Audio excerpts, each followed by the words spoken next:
Well, you can't keep a good witch down. Wicked returns to Broadway September 14th. Before the shutdown, Ginna Claire Mason starred as Glinda the Good. It's her dream role, and she can't wait to get back to it.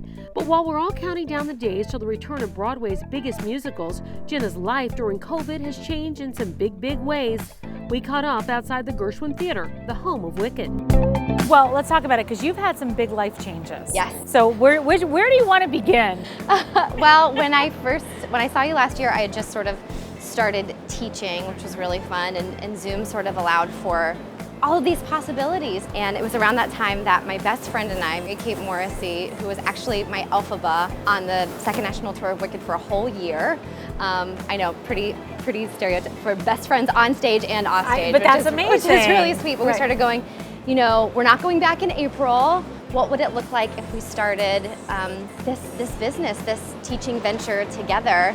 And we had loved working together so much on stage, and had always kind of dreamed about what it would look like to work together in other capacities and taught separately, but to come together and bring our shared experience and knowledge and start something brand new was really cool. So we put it out into social media universe and said, you know, if we could get 2 classes of 8, that would be awesome. Right. And we had almost 100 kids audition that first round, and we were kind of like, wow, this is even better than we could have expected. So we started classes last June, and it's been a year now, and we've had over 200 students in the US, Canada, South America, the Philippines, Norway, and again, just being able to connect. But I think, you know, when you start something like that, you expect to be able to give back and to, you know, help teach the next generation of aspiring artists. And I think the biggest surprise and blessing has just been how much we've grown and how much we've been inspired and influenced by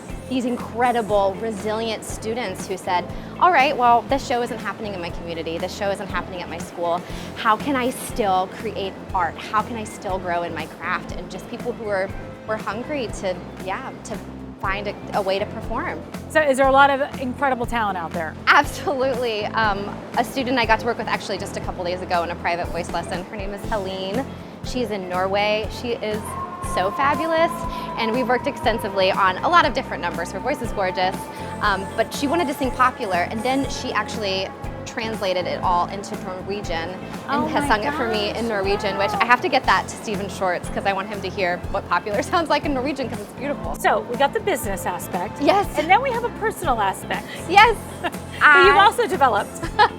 Yes, we grew in our teaching profession, and then I added a new profession, motherhood, which has been really sweet. I had a baby about 6 weeks ago. Congratulations. Thank you so much. And his name is Cooper, and he's so sweet. You got to meet him right before this. He has a little onesie on that says, "There's no place like home."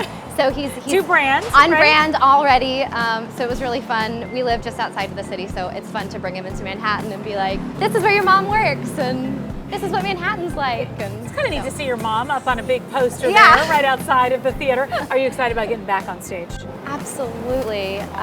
We start rehearsals in August and resume performances September 14th, and I just could not be more thrilled about coming together again with this community. You cannot contain an artist. You know, they are going to want to express, they are going to want to bring their art into the world.